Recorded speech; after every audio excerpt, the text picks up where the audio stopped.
Afternoon, everybody. It's Mary Klook from the Durban Holocaust and Genocide Centre. It's wonderful to see so many of our colleagues and friends and supporters of our three centres in Cape Town, Johannesburg and Durban. This is a very special session that has been created and facilitated through our wonderful friend David Deutsch at Yad Vashem. Yad Vashem has had a very meaningful relationship with all of our centres under the umbrella of the South African Holocaust and Genocide Foundation, and in particular the Yad Vashem International School for Holocaust Studies. And last year, David, who's the head of the Africa and Asia desk in the International Education and Training Department, travelled to South Africa to all three of our centres. And so he's well known to us and made an enormous impact.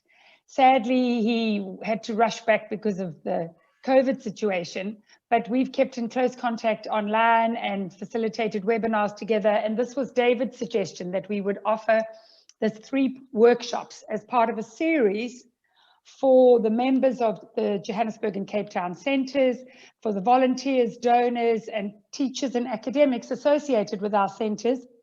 Welcome to each and every one of you. It's really, really wonderful. And in particular, welcome to Noa Mkayton, who is the head and director of the International Education and Training Department at the Yad Vashem International School for Holocaust Studies. And she is our resource for today. So David, thank you for bringing such an esteemed resource to us. And Noa, thank you so, so much for your time. We're really, really delighted that we have this opportunity. As you know, the session is planned for an hour and a half, and Noa is planning the presentation, and following that, a short time for questions. Just also want to mention that this 3-part series is for the next 3 Wednesdays. Today, next Wednesday, and the following week. Next Wednesday, we will be led by Cheryl Ochayon, who will focus on women in the Holocaust. And the following weekend, David Deutsch will take us on a virtual tour of the Yad Vashem History Museum, which is a unique and special experience that is exclusively available during this time of COVID. So just to make sure that you all diarize that, and the registration for the next 2 sessions is available in the chat. I don't want to take more of your time other than to say thank you again so much for attending, and particularly to Yad Vashem and David and Noa. Noa, if I can give you the floor and we can begin, please. Okay, thank you very much for your friendly words, Mary. I'm really happy and excited to be with you and to share with you the educational concept that has been developed in Yad Vashem over the years. I'm just taking a few seconds for sharing my screen with you. I hope you can see that now.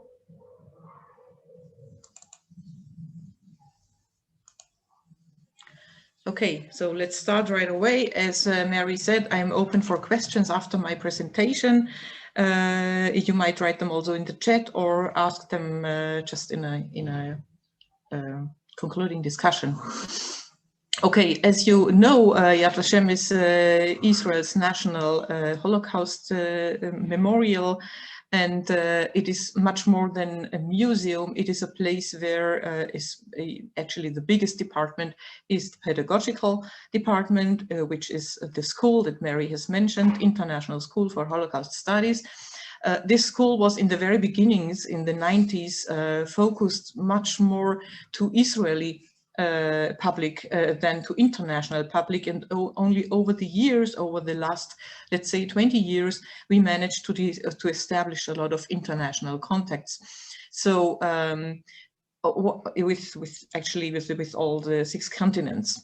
And what is important to me to say before we start is that, as I said, this Yad Vashem stands for the Jewish perspective. It stands for a point of view through the victims of the Holocaust. It is a special characteristics of this place to always advocate and feature the Jewish perspective.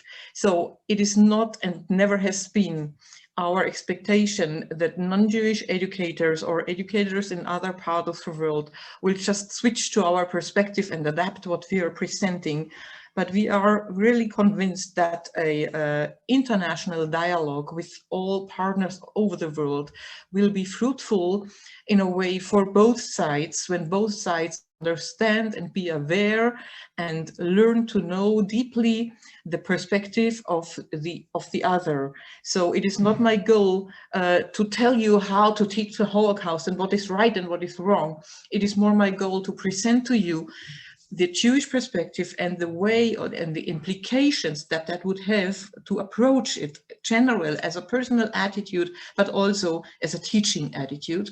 And then you might figure out for your personal way what aspects that are presented here are meaningful to you and to your work, and how do you think you should maybe partly like bring these two points of views together. Okay, so this is not a recipe how to do the right thing. Okay, it is just I want to present the Jewish way to see the Holocaust and all these implications also for didactical and pedagogical processes, but I do not expect that you see that as the correct way to teach.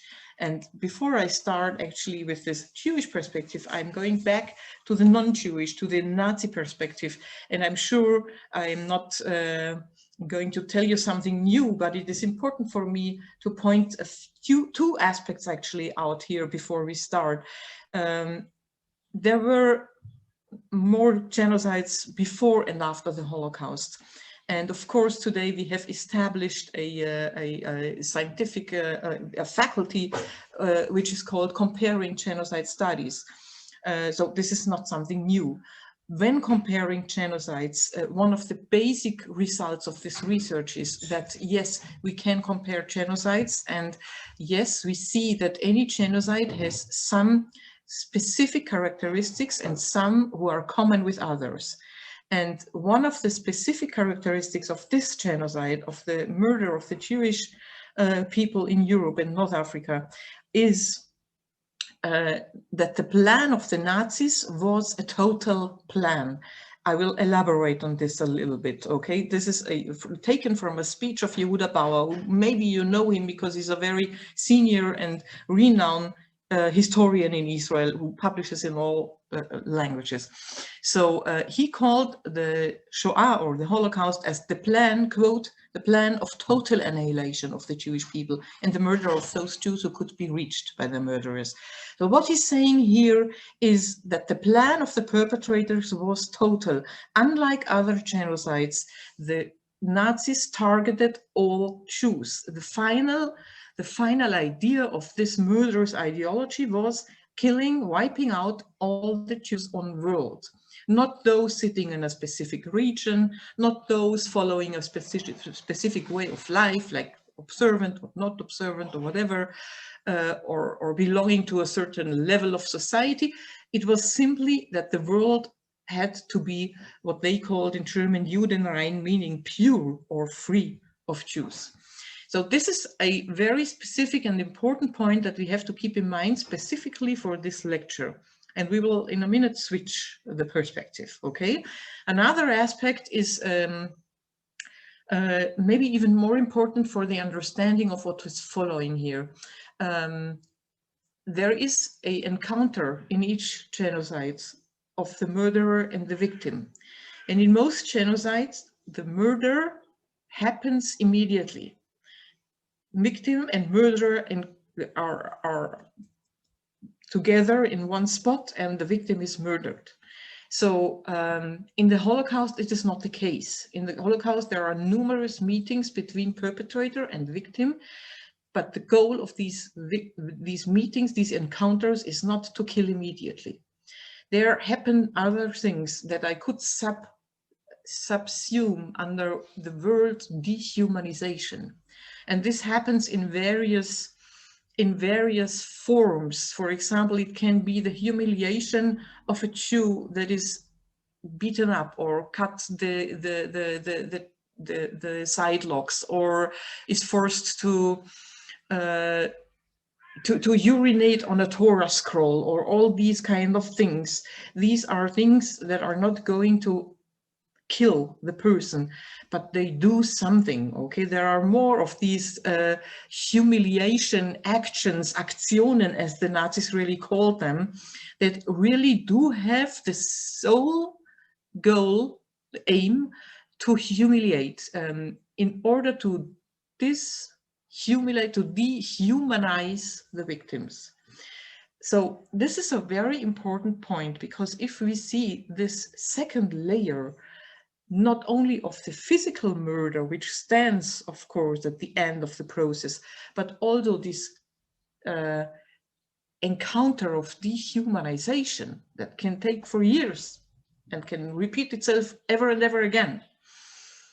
We understand that there is a second aim of the Nazis, which focuses not physically on the Jew as a body that has to be eliminated, but focuses on the Jewish people as bearer of a culture, as people who say we or I, meaning and referring to their own identity.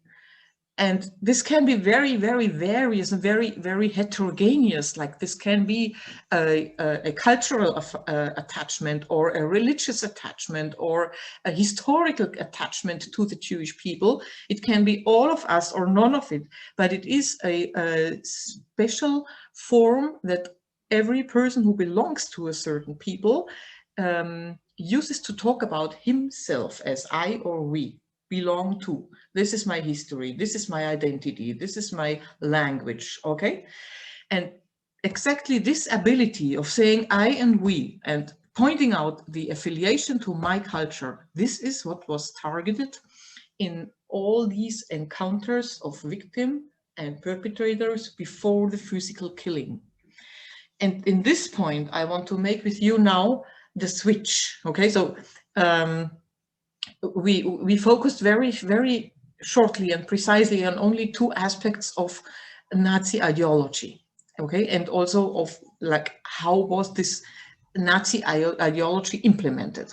And now we really turn around this 180 degrees, and we try to focus in, to zoom in to the Jewish perspective. And for this purpose, I invite you to zoom in with me into one of the big and terrible camps that the Nazis have had set up in Eastern Europe, in Poland, Majdanek, which was extermination and concentration camp. Here we see a person, a very educated person. His name is Isaac Schipper. He was a historian, a rather renowned historian. And he was already beyond, I think, beyond this question that bothers, of course, every persecuted people. The question, the basic question, how do I get out of here? How can I save myself, my family, my people, my community, whatever? He was beyond that because he understood very well that out of this camp, there is no way out for him. So he had a very different thought in his mind. And because he was already a prisoner of a camp who had no means of writing or like putting things down or like creating sources, whatever, he was just talking. And luckily for us, he was overheard by a young prisoner, a co-prisoner, who survived, who went later to Israel and became their history professor, Israel Gutman. And he actually transmits this piece of oral history. So this is the way that we understand what was in the mind of this person in Majdanek, sitting in Majdanek and facing his own extermination and the one of his whole people. That's what he says, quote, "Everything depends on who transmits our testament to future generations, on who writes the history of this period. History is usually written by the victor. What we know about murdered peoples is only what their murderers cared to say about them. Should our murderers be victorious, should they write the history of this war, our destruction will be presented as one of the most beautiful pages of world history." Unquote. So we have here an astonishing thought. in the midst of destruction, facing his own violent murder, this person has something to say. He says that everything depends on who transmits our story to future generations. Actually, he thinks about, what do I have to tell the future generations? That are we. This is you. He actually creates a message directly to you and to all of us. All of those who are outside of the Nazi missionary of extermination. And what he writes is, everything depends on who writes the history of this period. Now, I do not think that he is talking here as an historian who says, here is a piece of history which is still unwritten, we have to write it. It's more than that. He actually already reflects what I have told you. I have told you that the major aim of the Nazis was the total annihilation. Okay, then if there is a total annihilation, nobody from the victims is going to be left to tell the story.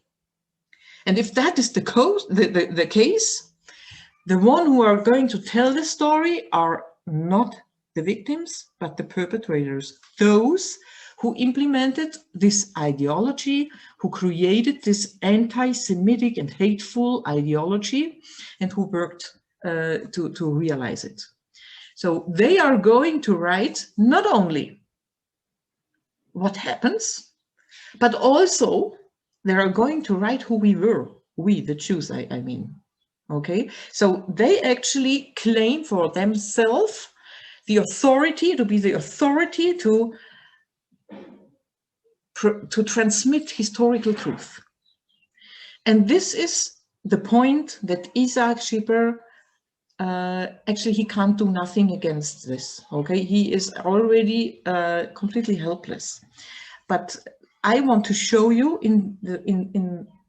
by advancing through this lecture, that this point, exactly this thought, you can call it even an obsession, you can call it a panically made obsession by the victims.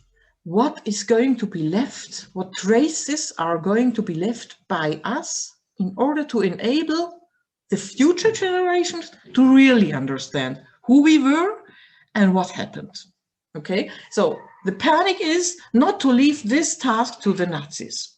And now I take you to another big center of, as you can call it like that, a center of annihilation, which was the ghetto in Warsaw, the biggest ghetto that the Nazis set up. You might know very well that the ghetto and the camp, there are very sharp differences. So while prisoners in a camp did actually not have any means to create individually the hours of the day or to leave any traces, even there is no pen and no paper and no table to write. So in a ghetto, things are different. Although also a ghetto is an interim stage of Holocaust, of genocide. And this is a place not created for living, but for dying. Although this is the case, a ghetto still is a place that in the margins enables the prisoners of this ghetto, which is actually a neighborhood, a small and very miserable neighborhood that is fenced, here in this case in Warsaw, enables them to create, to produce, to leave something behind.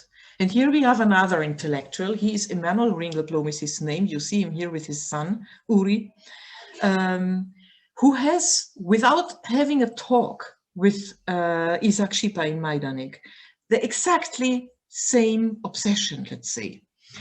He also has this, the key question of this survival is not, will we be able to survive with our bodies, with our lives? Will I be able to save my son, my wife, my community? He tries it. We have to say, he still tries it, but he is not successfully in this. He and his whole family are killed by the Nazis. But what he is actually moving in his head around is the same question: who will write our history? And again, it's not because there is a piece of history that is still unwritten, because it is actually a struggle to establish historical truth. And he is going to fight this struggle. He doesn't do it alone. He decides to do it with a group of between 60 and 80 people in this ghetto. He brings them all together every Friday night. So the secret name of this group, who of course works clandestinely, is Oinek Shabbos in Yiddish, meaning the joy of Shabbat, okay, which is normally a festive meal on Friday evening, but in this case it was a meeting of all these people, and it was very important for Ringelblum, and in this point he was really way ahead of his time historiographically. He was interested in have a very heterogeneous voice, like to bring in the voice of men and women, of elder and younger, even teenagers, of academics and intellectuals like him, but also of very simple workers and people who never actually learned how to write. And he instructed them in a very genius way to write down, to document, to describe, to depict, to create a picture of the inside, not the outside, but the inside Jewish perspective of what happens in this huge laboratorium of death, which is called the ghetto of Warsaw. And in the end of the process, he got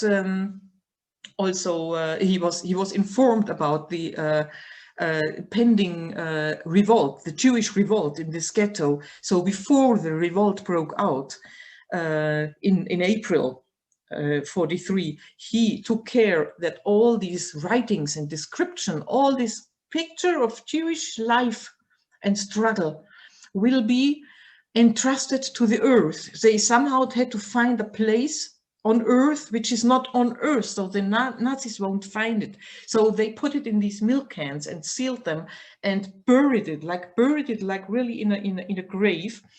And we're just hoping that somebody will survive to unearth. And this is what happened. So from all this big group, 3 persons survived. And one of these persons was Rachel Auerbach, the woman that you see here in the right-hand picture. Rachel Auerbach was present when they unearthed these boxes and milk cans. They managed to find 2/3. 1/3 is until this day we are some kind unable to unearth. But what we have left here is actually a voice, a Jewish voice, uncensored. Any Nazi eye has not seen these scriptures, and there are not only scriptures, there are also paintings and testaments and little letters and small private notes and intimate messages from one to another, and all kind of descriptions of all day life. And this treasure was finally brought by Rachel Auerbach to Israel. She decided to go to Israel after the war. She brought the copies of all this treasure to Israel. And when Yad Vashem opened in 1953, 5 years after the State of Israel was founded, she came there, she went into the archive, which was one of the first wings that opened in the early days of Yad Vashem, and put this huge box on the table and says, "Shalom, I have something for you. Are you interested in that?" And people were very much interested. And actually, Rachel Auerbach was one of the first archivists. She stayed there and started to work in Yad Vashem. And with all these still historical stories, I led you right now into the Yad Vashem of today. Here we are. Here we are in the Hall of the Names, and in the last part of this series of lectures that you are doing together with David, my colleague. He's going to show you also this last part of the museum, which is actually not an historical part, but actually it's a part where you can stand and feel and learn and understand what is the historical mandate of Yad Vashem. What is this place doing? What is different in this place from the numerous other places spread out over whole Europe that are doubtless doing very important work, and and meaning standing on authentic places of crimes and trying to depict and to present to the visitors today what crime happened here, who did it, when, to whom, and how. Okay, this is like in a nutshell the mandate of any authentic place of the Holocaust who works today as a memorial site. Not so Yad Vashem, which was established under the blue skies of Israel. So here we have a historical mandate which is deeply, deeply rooted in the story that I have told you before, and in the overall question and obsession of Jewish people who were persecuted.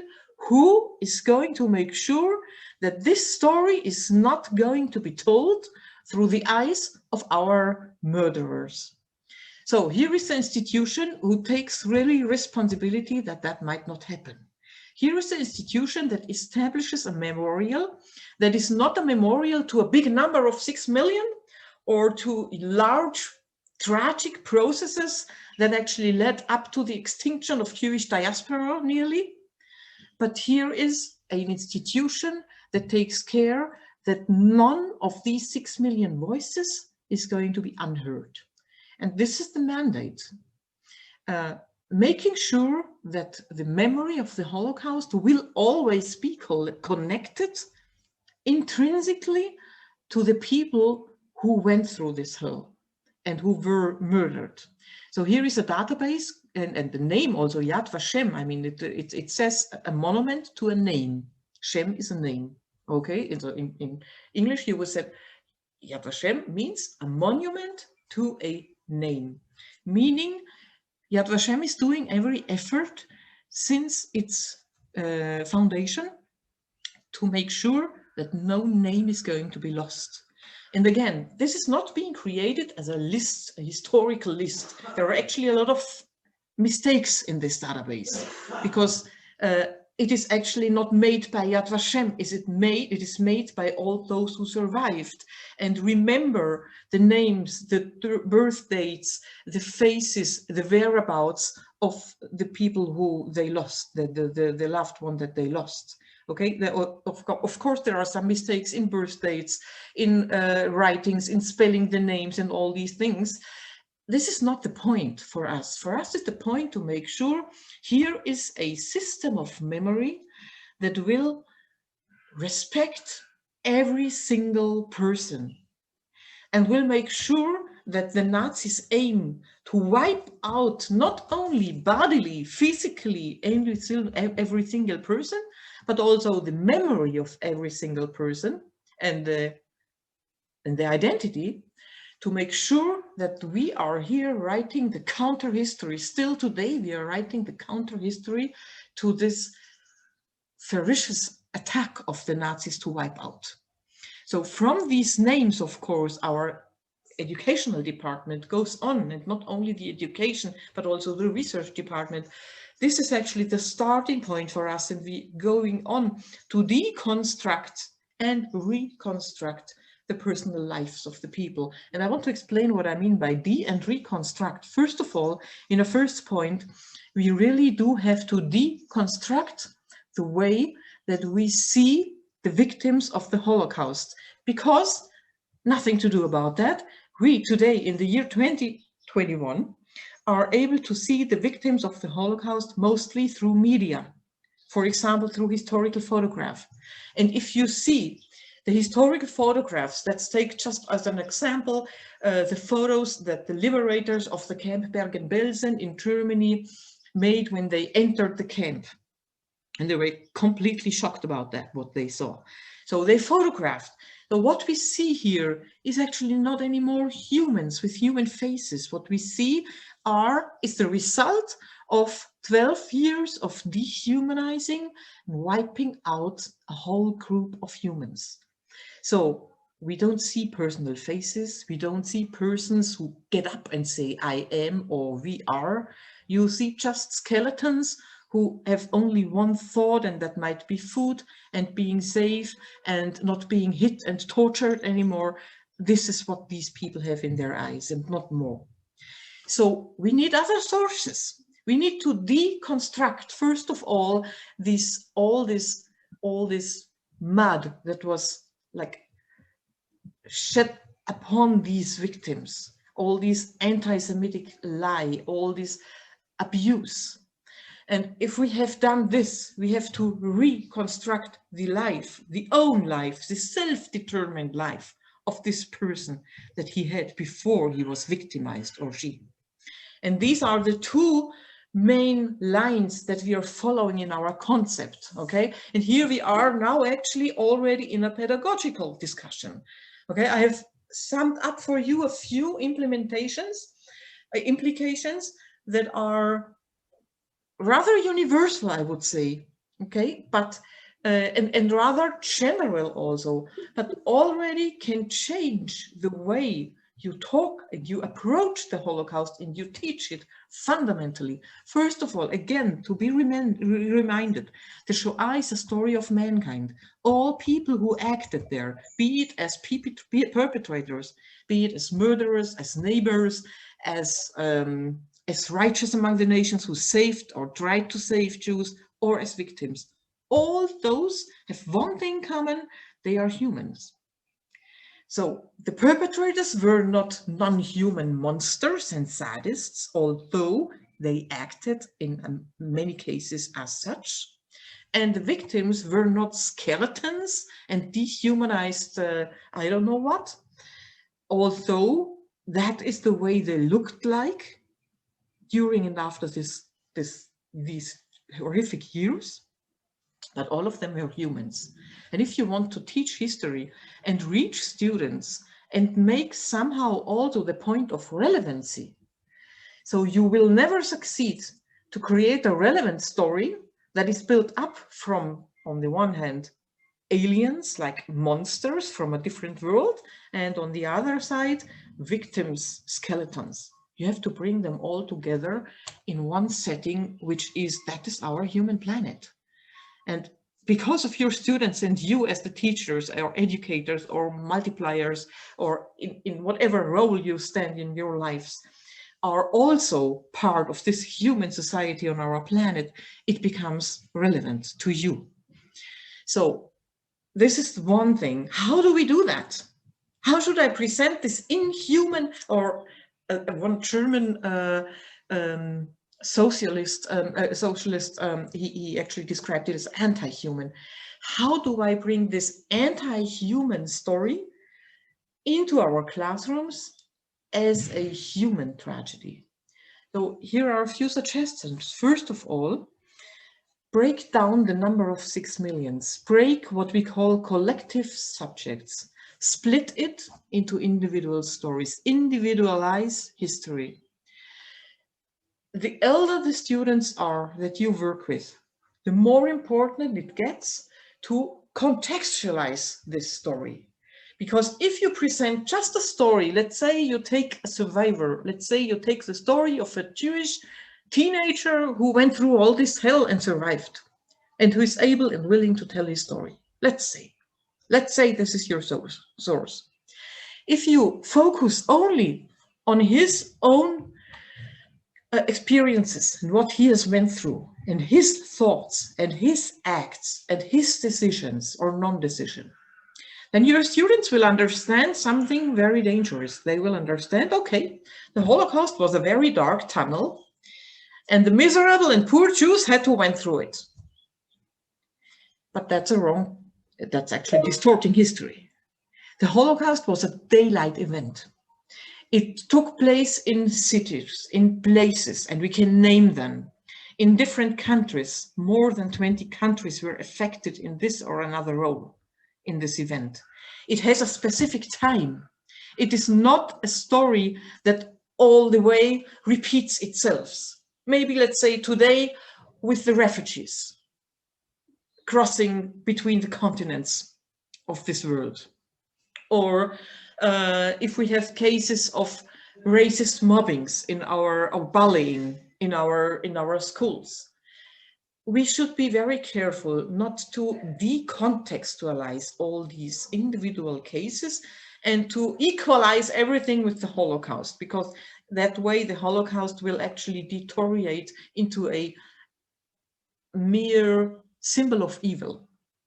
So we should keep the Holocaust as a historical tragedy in time and place, but individualize it and offer our students points of connection, of empathy through these individualized stories.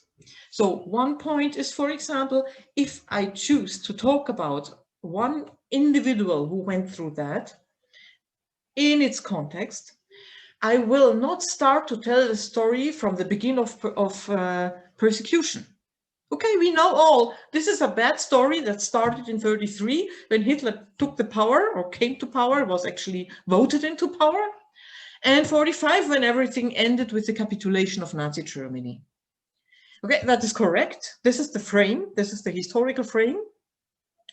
But if we keep our period to this point, we will not be able to encounter any Jewish person as a self-determined human who says I am or we are. That means we jump into the story before persecution. And now you might say, what do you want from me? I mean, I can maybe talk about the Holocaust 2 lessons, 3 lessons, and then my lesson plans will take me to other topics from the 20th century and whatever. And I understand that very well. Okay. So I don't need here a whole excursus about Jewish life before the World War or I don't know what. I need for you to open a small window to your students and offer them a glimpse and small insight into Jewish life. More impressive than informative, maybe even. Making sure that your students understand that this teenager that we were speaking about had also leisure activities, maybe also liked skating on the ice, maybe had a different childhood, maybe was also in clinch with his parents. So like having all kind of universal aspects that everybody knows, and having kind of some particular aspects that maybe only this Jewish specific person knows.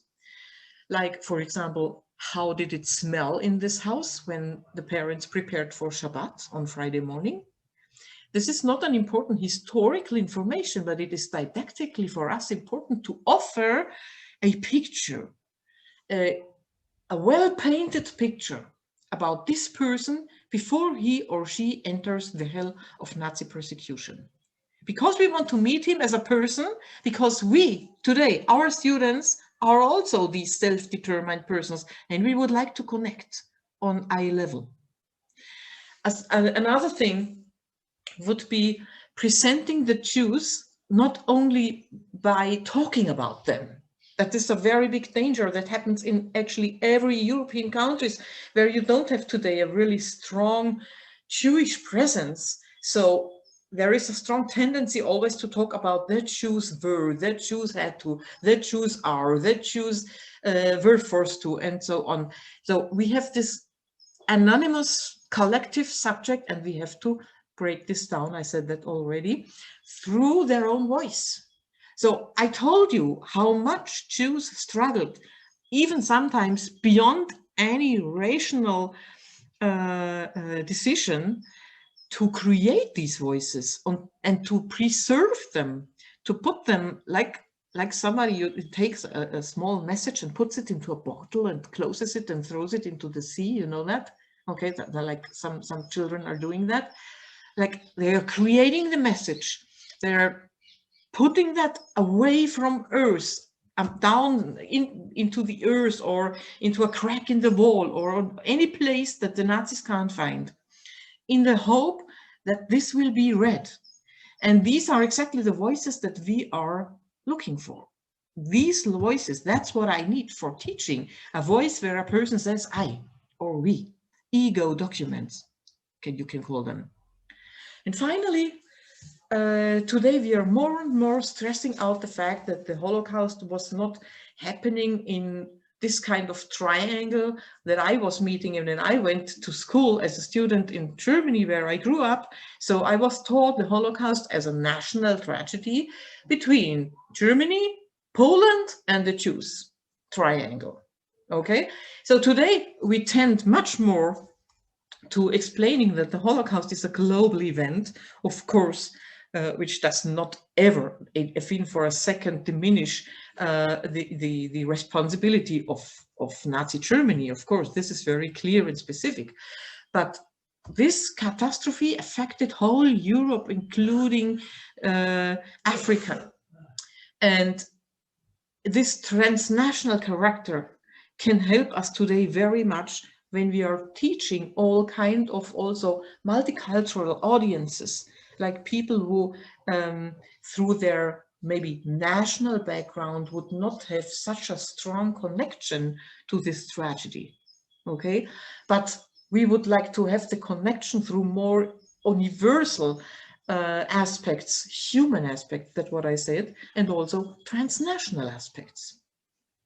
Okay, so these are a few first implications that as a teacher, I can just focus on when trying to integrate Jewish perspective in the way of teaching. So I want to show you this in a short example. I brought you here a visual ego document, which is a photo, a family photo, that similars of those photos maybe would be in your bookshelf, in your family albums, because this was a very common, and it is still a very common thing that is done until today, that we create through family albums also family narration, right? So you are not an historian if you are creating a family album, because a historian is expected actually to include all events that happen in a certain period and bring them into relation. Okay, that's not what we are doing when we are creating our family narration. We are very, very aware of cutting out certain events that we do not want to keep alive in our memories. Okay, there are certain persons who never will make their way into our family albums, and there are others who have to be there. So that's the same thing what these parents did. They wanted to create a family narration. They made a photo of their two little daughters.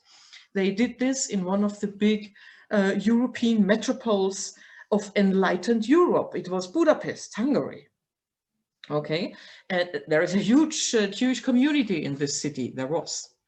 And so one nice day before the persecution even started, this family went over to a very sophisticated photo studio and decides to photograph the daughters. And you see, it's like putting them on a tablet and presenting them to the onlooker and seeing, these are our daughters. See, first of all, how careful they are taken care of.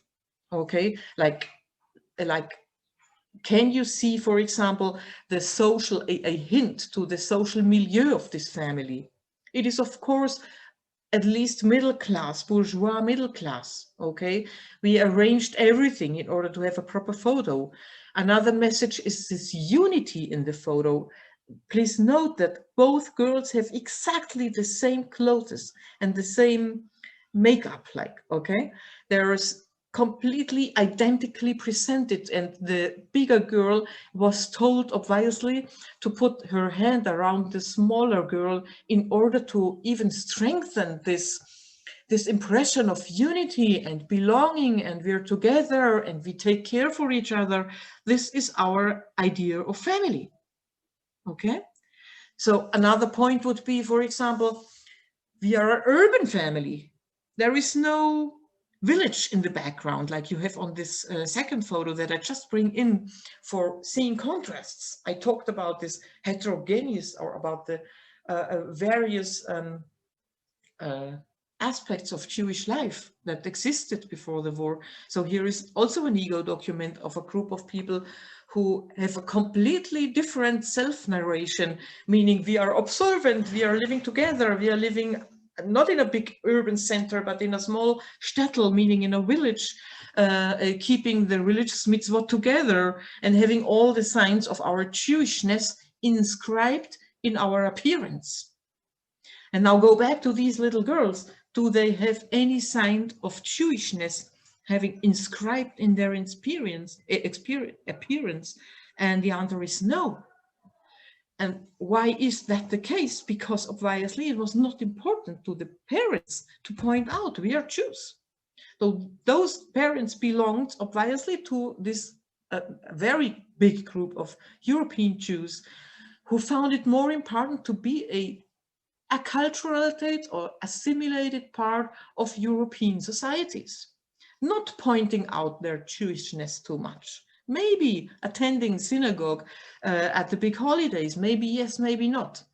What was their language? It was Hungarian. They didn't even care learning Hebrew as a prayer language or Yiddish as a communication language, as you can see in the right photo. Okay, so there are different forms of identity, and we see here like this narration of this Budapest family that I wanted to show you. And now I switched this photo around because there is an interesting note on the back of this photo, which is, as I told you, in Hungarian. And it is dated on the 23rd of September 45. That's 4 months after the end of the war. What is written here is paper children in Hungarian, paper children. And the person who wrote it was the father of these 2 girls. He was the only survivor of this family of 4. So now in our pedagogical concept, we would have to fill in the context. We have the ego document. We have the narration of the family. We have a note that brings us out of the time stream of 33, 45. Okay, that breaks through the continuum of time, but we don't have to fill in, and that is what we have to deliver as a context. So here comes in the person that we actually could have talked about in the beginning when I talked about the absolute ideology of killing all of them. One of the Nazi perpetrators who really symbolizes this absolutism in the aim of murder was Adolf Eichmann. You have heard maybe about him, okay? He was caught later on and brought exactly 60 years, so that is something that we recall in this year, exactly 60 years before, he was trialed, the only German war criminal that was trialed in Israel and also executed, Adolf Eichmann. He was called here in by Hitler. Hitler attacked the Hungarian community of Jews very late. Around Hungary, there were already nearly no Jewish communities left, and Hungary was sitting in the midst of all this mess, still untouched until spring 44. And in spring 44, there is the attack, there is the invasion, and immediately Eichmann is put into this town of Budapest, and having a very clear instruction, do the same what you did some years before in Austria, where he brilliantly organized the exodus of the Austrian Jews.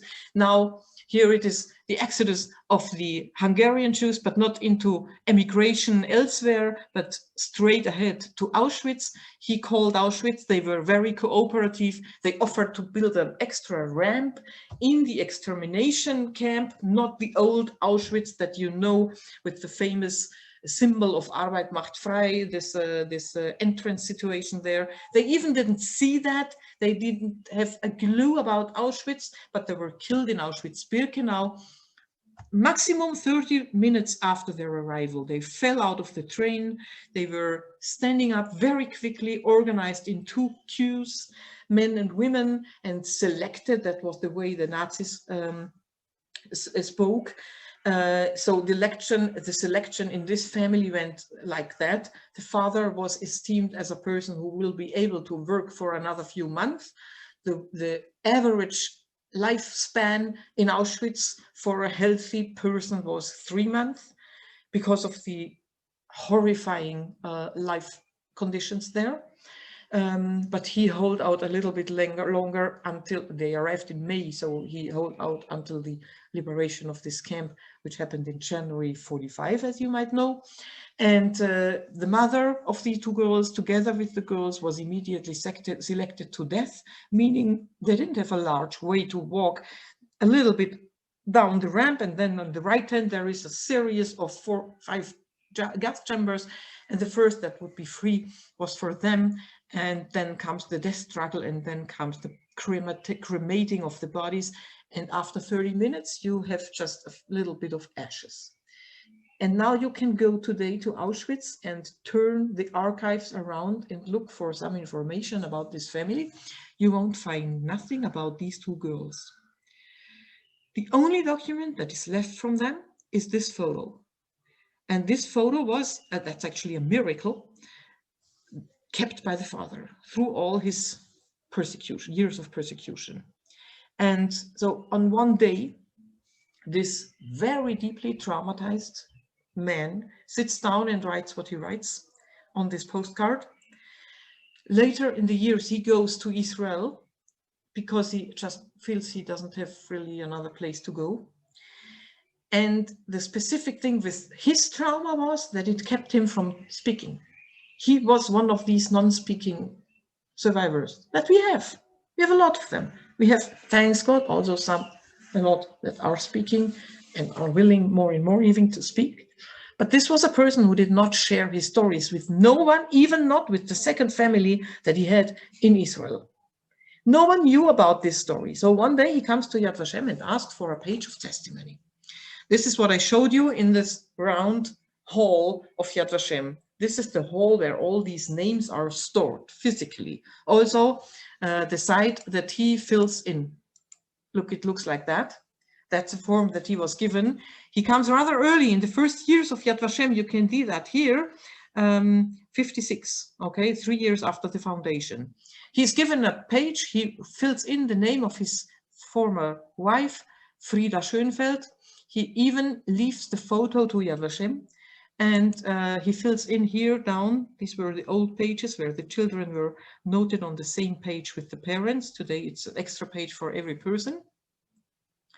But here he fills in his daughters. This is Raisel, you can see, and this is Kayla, Sarah. And here is the age, 7 and 6 years when they were murdered. This is the date when they were murdered, in May 44, of course. During this martyrium, the people didn't have any dates. They lost time and didn't have any way to track time. So there is no specific date, which is very typical for the Holocaust. Okay, and on this photo, I go back for a second. You see here a Hebrew writing. This was not done by the parents, of course, or by the father, but by the woman, by the archivist in Yad Vashem that took in this page and wanted to make sure that the photo is matched to the right page. So we have here actually, as I wrote, 3 handwritings. We have the family narration. We have the narration, the traumatized form of personal memory of the father. And we have here a 3rd handwriting, which stands for a personal but global project of memory that is run by Yad Vashem and that is really global in terms of reaching out to the whole world and getting literary from the whole world pages of testimony. Who fills them in? The same story like here, people who lost their loved ones.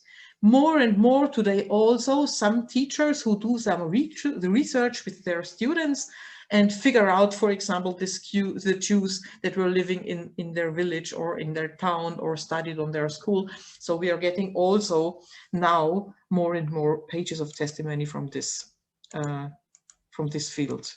Okay. Now, when we are going on teaching the Holocaust, we actually, I showed you now, like in a nutshell, how the Holocaust can be seen through the Jewish perspective. Okay, so we started with the Jewish family, with their own narration, with their ego document. We went through them, contextualizing the whole stories, bringing in Eichmann and the ramp and Auschwitz and maybe neighbors that helped or neighbors that betrayed or whatever happened on the way. And we did not stop in 45, but we pushed the story a little bit further on out of this frame 33-45 in order to make sure that our students will understand that history is a continuum in the last end, actually a continuum where also our own family stories are rooted in. And that is also a way to keep it relevant to us. Okay, but now let's see some further aspects how to talk about the Holocaust and to change the perspective. So what I brought here for you is one photo which is not made from the Jewish perspective, but from the Nazi perspective. It might be made from one of the soldiers. You see here 2 German soldiers, right? And you see here the person who is looking into the camera. So I guess the person who has contact with him, eye contact, is the photographer who just makes this snapshot. What happens here is exactly the situation that I described in short before I started to switch perspective. You remember this point of encounter between perpetrator and victim for the purpose of dehumanizing. So they tore here out of his house a Jewish, obviously an observant man who is forced to or is wearing his prayer shawl, who was taken off his head, which is a very important element in Orthodox understanding, okay? And he is forced here to exercise, to do this like kind of gym before the soldiers, and the soldier is also equipped with what I would call a whip or a stick to beat. So it is a violent situation. These dark people that you see here in the background of the photo are more Jews herding together. So we are actually really closing into the physical genocide, but not before having this dehumanizing act. Now, if I show you this photo, or if you show and analyze this photo with your students, first of all, it would be very important to make sure they understand what perspective they have here, who stand behind the lens. Behind the lens, there was not a neutral photographer like a UN soldier that didn't exist that time, who wanted to document. There was neither a member of the Jewish family standing behind the photograph, because they would not be able to photograph, of course not. But there is a Nazi photographer behind the lens, which means, and that is very important when we analyze photos, the photo itself is a part of the crime. It is not a documentation of the crime, it is a part of the crime. And only having internalized this, we can go on and think, what can we learn? So, and then it will be very quickly for your students to understand that about this person and his narration, this photo is not giving us any information. It shows us a cutout of 3 seconds of an ongoing crime. That's it. Okay, I can use that for that. It's not that I have to abolish these photos for teaching. No, I don't know. I don't have to abolish it. I can use it, but it should be very clear what for. What can be the purpose? What can I show? What can't I show? Okay, as Elie Wiesel puts it, a person cannot be explained by what denies her, but what affirms her. Very smart sentence. You can't even explain who that is through a photo made by the persons who beat him up and humiliate him. You can't explain who he is. You need different sources. So that is actually what I wanted to say. That if we want to explain about these persons and about their historical truth, we have to find different sources. So here is a different source made by a Jewish photographer. You see him here in the frame, in the picture. It is Mendel Grossman, that's his name. He was in his 20s, not yet married, living in Łódź, in a Polish big city with a lot of Jewish population. He was a professional photographer. He was working already. Then comes Nazi occupation, and the Jews are herded into the Łódź ghetto, a very, very crowded and very difficult place. Actually, people couldn't survive also here for a long time. There is a Judenrat being set up, which means a kind of puppet government, self-government of Jews, a little group of Jews who were actually abused by the Nazi occupier to force upon the Jewish community all the orders that they set up. For example, we need to deport 2,000 people. So the Germans didn't make their hands dirty with that. They actually demanded from the Jewish self-government, which is called Judenrat, to organize these 2,000 people. Okay, you can only maybe slightly understand in which unsolvable dilemmas these Jewish heads actually were brought through this situation. And this was a small gremium of Jews, and they worked, and they took Mendel Grossman for work and said, you have a camera, you come here, you're going to photograph all our technical workshops where we are producing things for the Germans. You won't believe, but 10% of the Wehrmacht uniforms, repairs, and all these kind of practical equipment that the Wehrmacht needed, 10%, it's a huge number, was done by the Jews first labor in ghetto of Lodz. And Mendel Grossman's job was to photograph all that and to show the Germans how effective they are in order to convince them not to kill them. It didn't help in the end, but that was what they tried.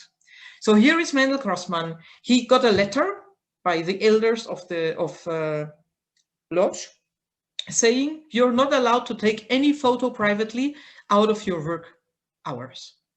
And that's what he did relentlessly, before and after, and even during his work hours, outdoor and indoor. You see him here, and this is very daring. I mean, this is highly risky. If you are caught, you are immediately deported or shot on the spot.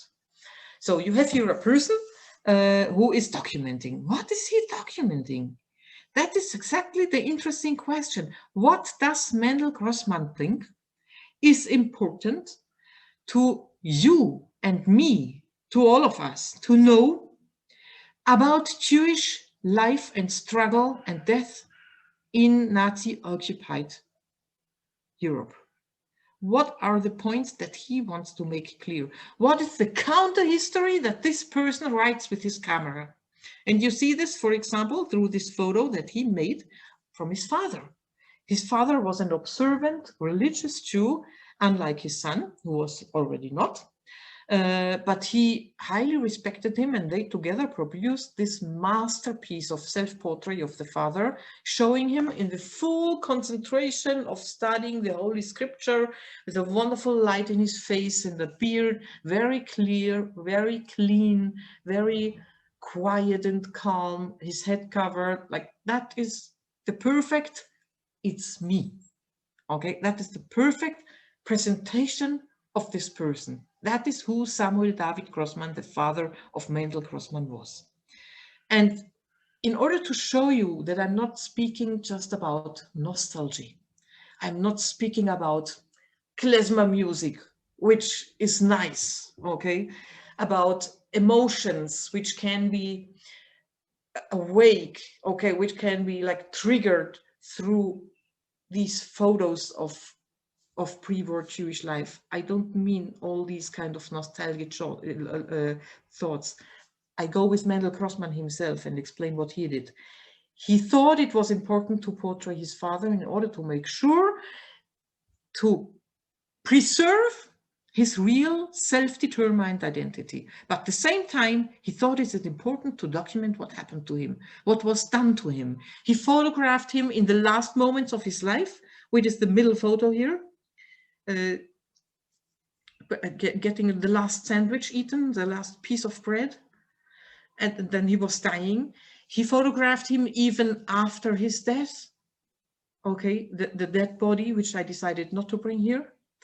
He photographed children, he photographed families during the last farewell, when part of the family or even the children, what happens once in Lodz, were deported without their parents. He decided to photograph into the mass graves, not out of a pornography of horror, having like documented dead and naked bodies, but in order to give these pictures to the loved ones who were still alive, to show them what happened and to get a clear picture of this is what happened to him and this is where he or she is buried. Okay, he handed these photos out. Now this was a documentation which was actually twofold. One hand, it was directed to us, to all these outstanders in time or place who did not experience the ghetto of Lodz from inside. And secondly, it was also a kind of act of self-assurance to yourself, or as I wrote here on the slide, self-affirmation and survival. It is a part of self-affirmation if I reflect and produce documents about who am I. It helps me to stay alive as the person that who am I. Because if you think that staying alive means only getting more than these 180 calories a day that the Nazis allocated to people in the ghetto, as it was, for example, in Warsaw, then you are mistaken. Survival means a whole different concept. It doesn't mean feeding your body. It means clinching with all your power to the person you are. And that needs self-affirmation. That means connecting to who you were before. It means also, look here, going on, continuing with who you were before. For example, continuing your religious life, continuing your cultural life. If you was a theater freak before the war, you need also theater during the years of the ghetto. And you think, what? How can be 180 calories? I won't have a power to show up at 8 o'clock in the evening to see a performance. It won't interest me anymore. And this is partly correct. Jews really were 724 busy with getting more than these 180 calories. But still, they needed always to connect with their self. This is one very important point of resilience, or like self-affirmation of it's a survival strategy.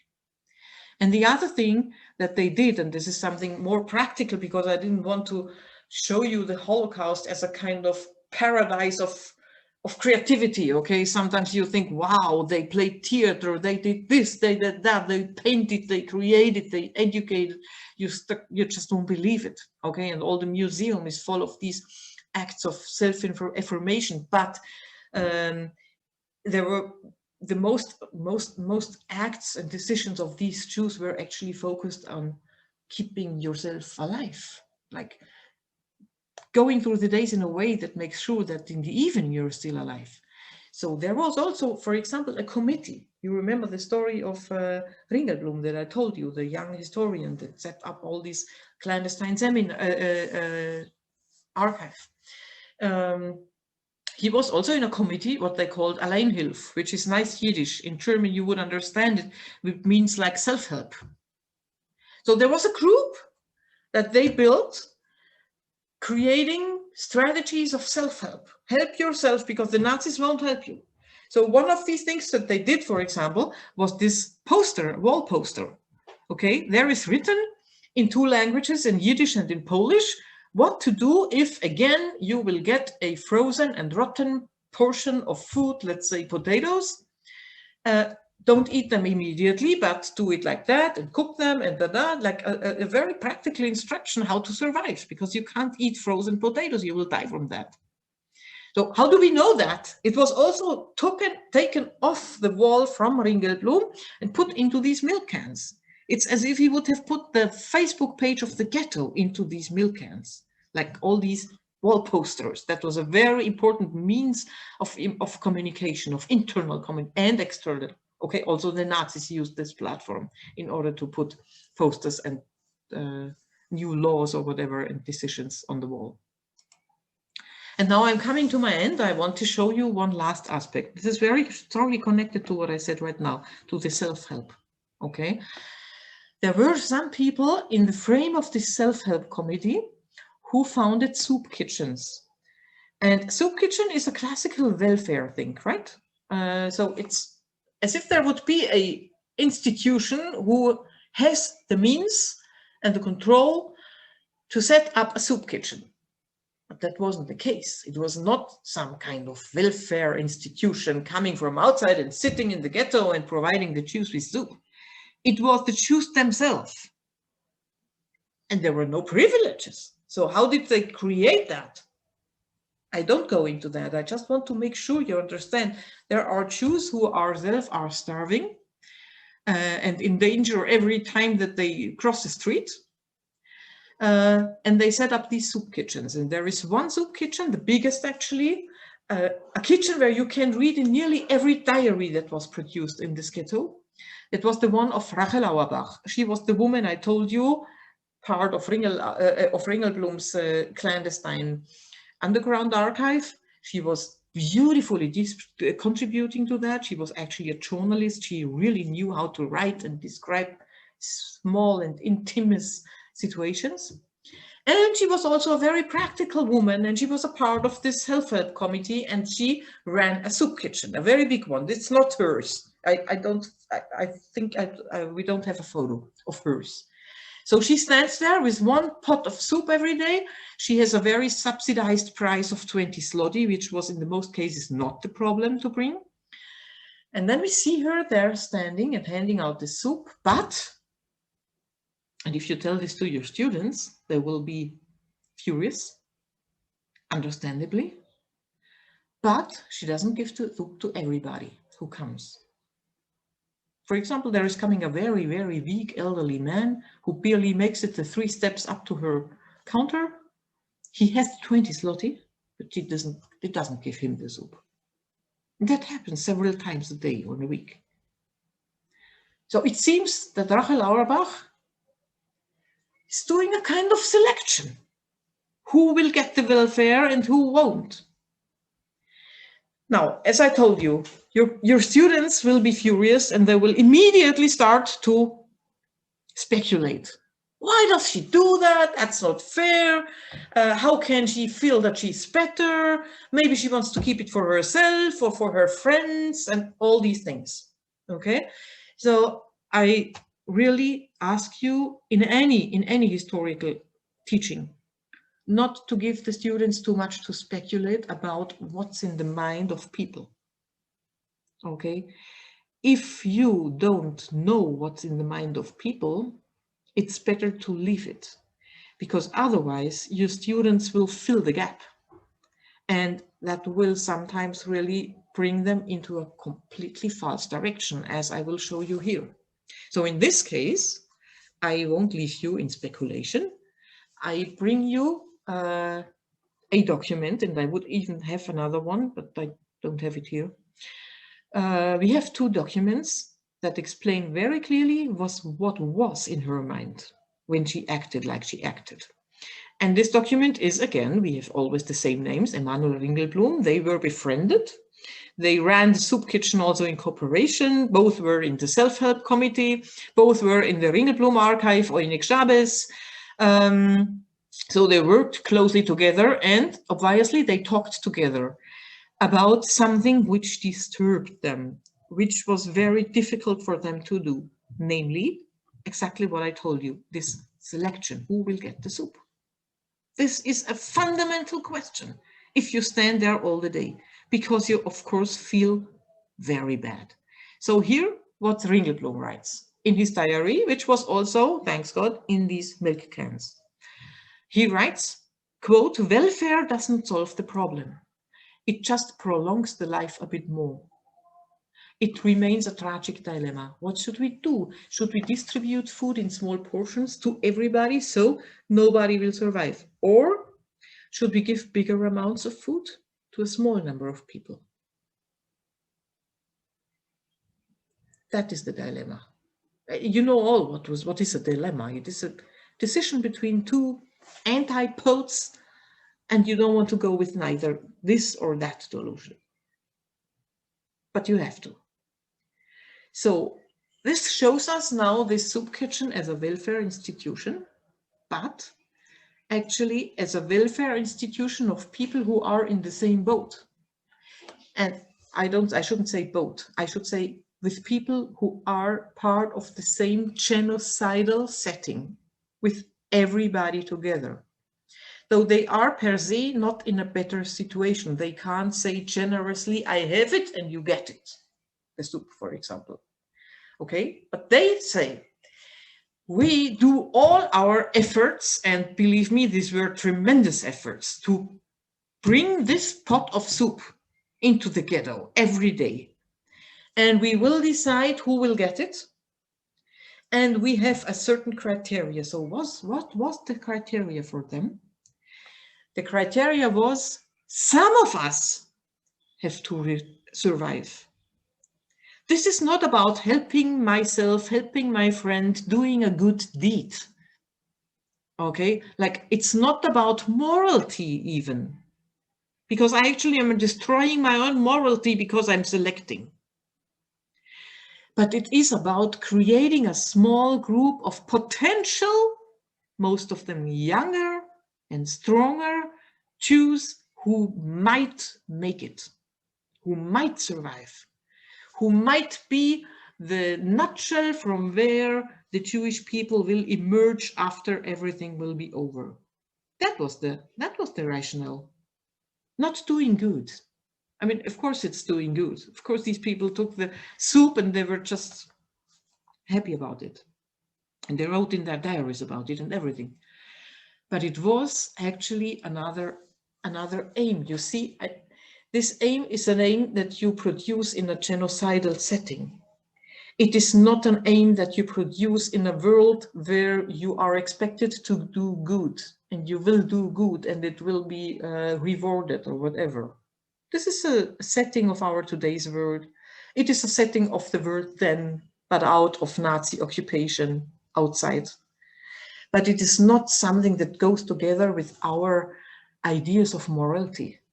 And if you look at Rachel Auerbach, who survived and came, as I told you, to Israel after the war, and sometimes was speaking about her experiences, that's exactly what she said very often, not always, but very often she said, the soup kitchen, I shouldn't have done it. I couldn't help anybody. It was just a mess. It was so difficult. She was very negative about that. Why? Because of course it destroys your own morality. And this is something that I want to discuss with my students. Holocaust is not only about anonymous murder in gas chambers and the number is 6 million or in shooting pits. It is about deciding in unspeakable frames of genocide.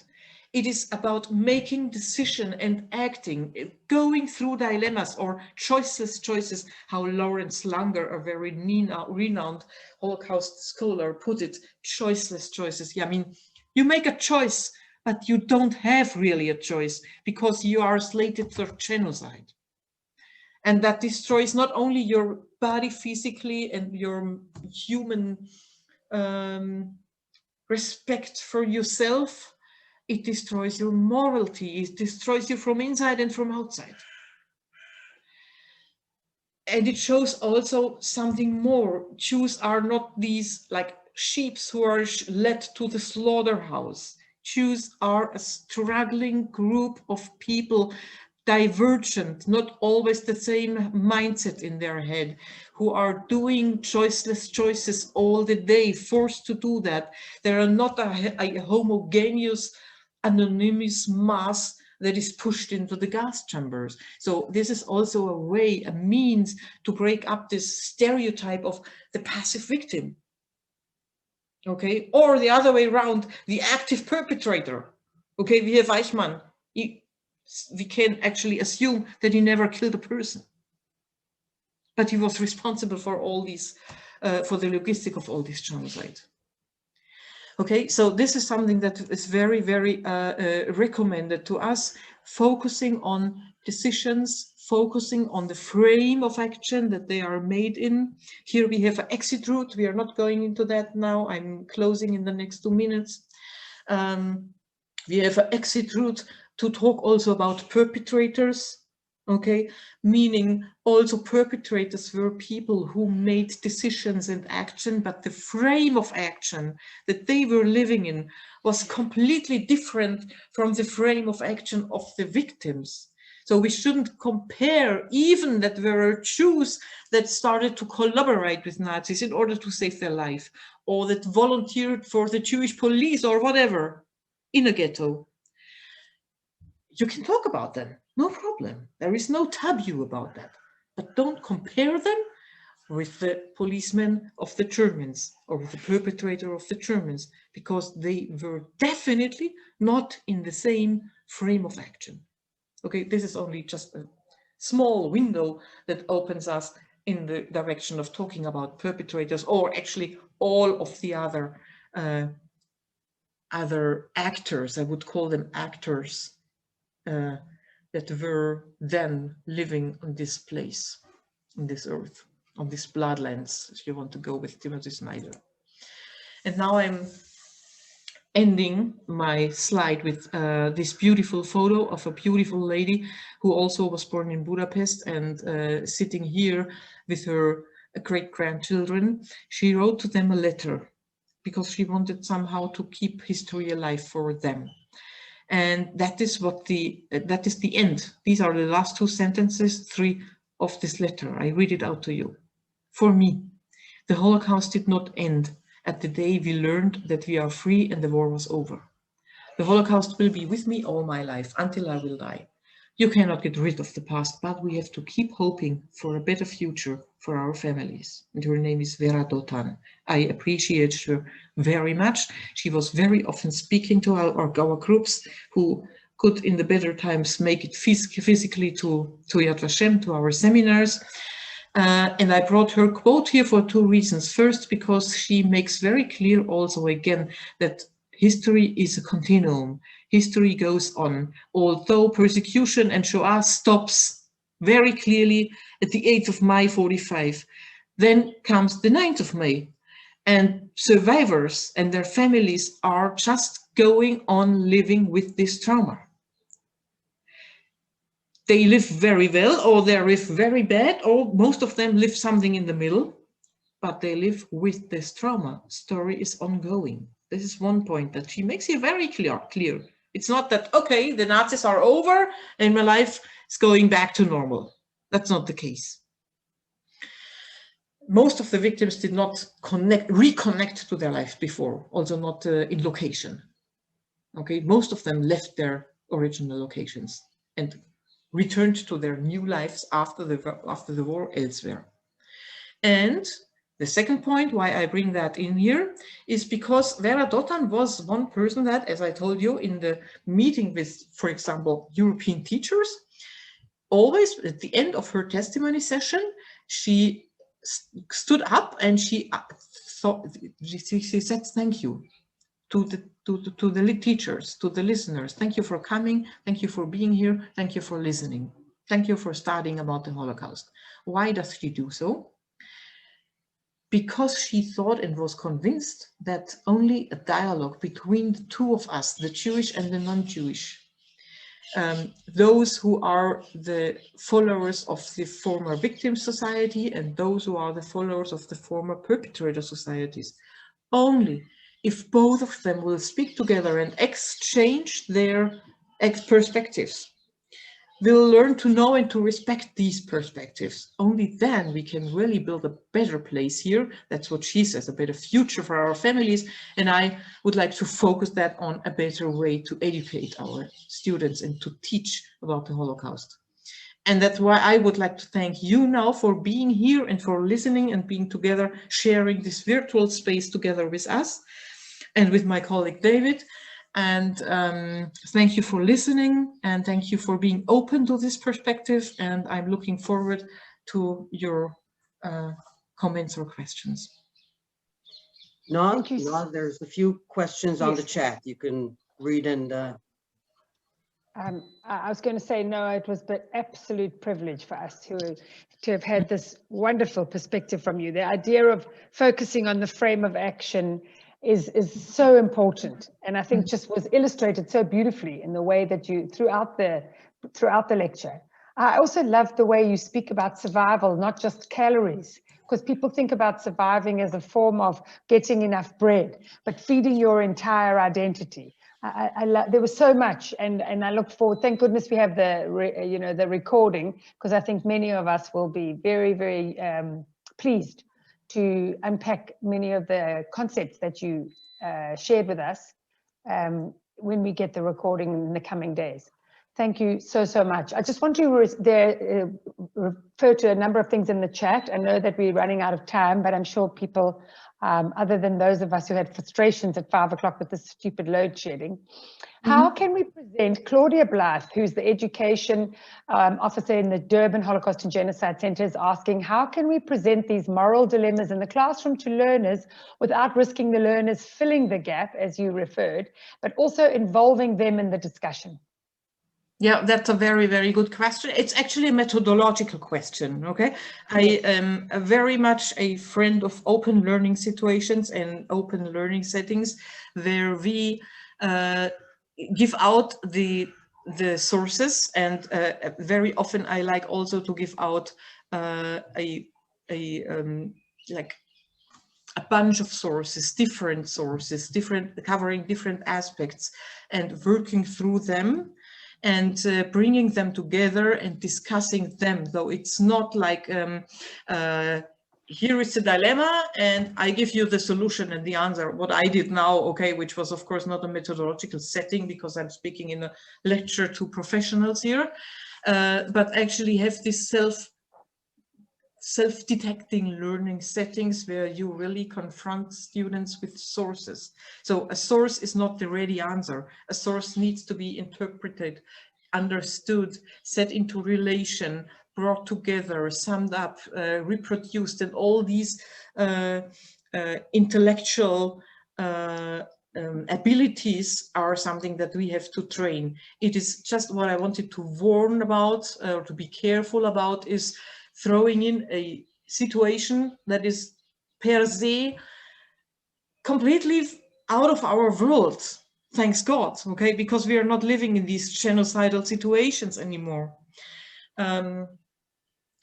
And pushing your students kind of into the mindset of these people, that's something that I would not recommend. I think for this identifying, pushing into the shoes of victims, it is very difficult because it melts down any distance that I might have as a learner sitting in Durban or in Jerusalem or wherever in the year 2021. And the story about Rachel Auerbach or a Jewish teenager or whatever who lived 8 years before. And I do not want to melt down the distance. I want to keep it upright. I want to connect empathically, but in order to connect, I need to stay myself. I am the teenager who sits in Durban in a classroom or in Jerusalem or wherever. Okay, I'm not jumping into the shoes. So it's something that I don't want to reach through identification. That's why I don't want to fill the gap of the mindset of the protagonists of history. I don't want to ask my students, now, what do you think? What did she feel? I don't want to have them there, my students. I want to keep them here and now.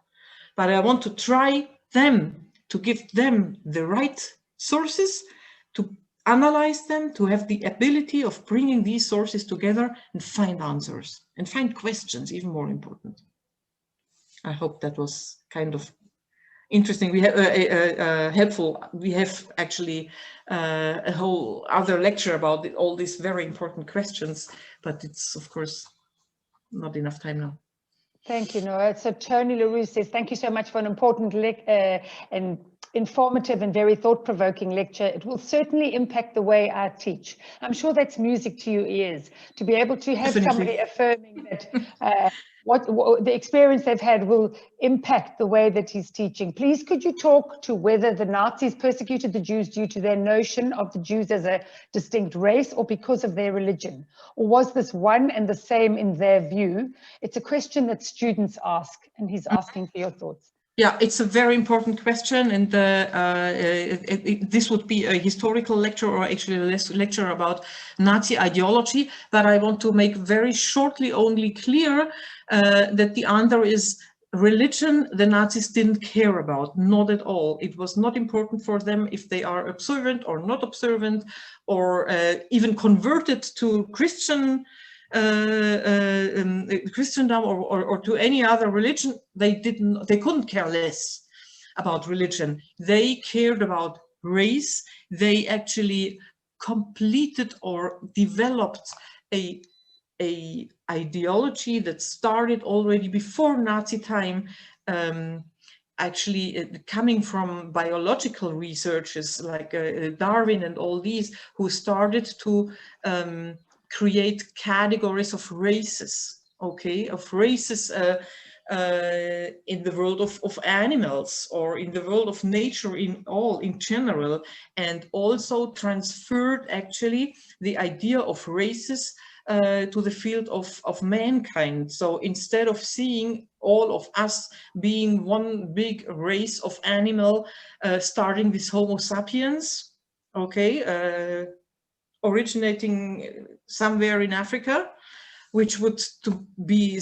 today's idea of research. Then, before the Nazis came to power, it was absolutely common to define different races of people, okay, being founded on like color of skin or physiognomical factors or body shape and all these kind of things. So there were this was a scientific faculty, which today is of course bluntly rejected by today's research standards, but which was then definitely acceptable and even respected. So and here comes in Nazi ideology, who create a building or a hierarchy of races, human races, okay, where they put their own race, what they called Irish, okay, on the top of all races, and the Jews on the very bottom of this pyramid, okay. Then there was also slave races and all kind of different races that they also slated for mass killings or even genocide. But it was very clear that in this period there's the master race, which is the white-skinned Arya, okay, and the basic bottom, how do we say, Untermensch, okay, like a subhuman, you have just to call it. Actually a race that didn't even belong to the hierarchy of human races. It was the Jew. So this was the ideology of the races, that you can tell this very clearly to your students, was solely based on ideology. And the heart piece of this ideology was to A, racist, and B, anti-Semitic, in a nutshell. And had nothing to do with religion. Thank you so much, Noa. There are the most wonderful comments in the chat, and we'll send them to you. We're just after 5:30 in South Africa, and I know that you are an hour different. So it was very informative, appreciated greatly, thought-provoking, enlightening. It has given us reason to relook our methodology and to determine very clear outcomes. Thank you very much for this incredible talk. So we will send you the chat, which has lots and lots of wonderful compliments. Thank you for your excellent and comprehensive answers. We look forward, please God, to many more engagements with both you, Noa, and David soon. We'll see David next week at the next part of our 3-part series. And I know that you said that it was wonderful when you were able to share your wisdom with people in person, but I have to say that despite this being an online session, it was incredibly informative and thought-provoking, and certainly something that many of us will implement in the work that we do every day. Thank you to both of you. David, I'm so happy to hear that. Thank you so much for your nice comments. Thank you very much. And David, maybe would you like to close and bring a message? I would actually like to thank the center in Durban, the Holocaust and Genocide Center in Durban, for facilitating this, for being behind the scenes, for being in contact this whole year. This is not an easy project to bring forward. To thank Claudia, to thank Mary, to thank all of the staff there that is doing an incredible job behind the scenes. And I've seen it in person. I am proud and happy to take part, and I am also looking forward to continuing this wonderful cooperation. Thank you all. Thank you, Noa. And also I want to thank every one of you listeners and educators that joined us and listened. It is not easy. So again, thank you all. I want to thank the center and Noa and everyone that took part in this. So thank you and have a wonderful evening. Thank you both, and thank you to everybody for participating, and we look forward to seeing you next Wednesday at 4 o'clock for the second part of this exceptional series. Thank you so much. Have a lovely evening. Bye-bye.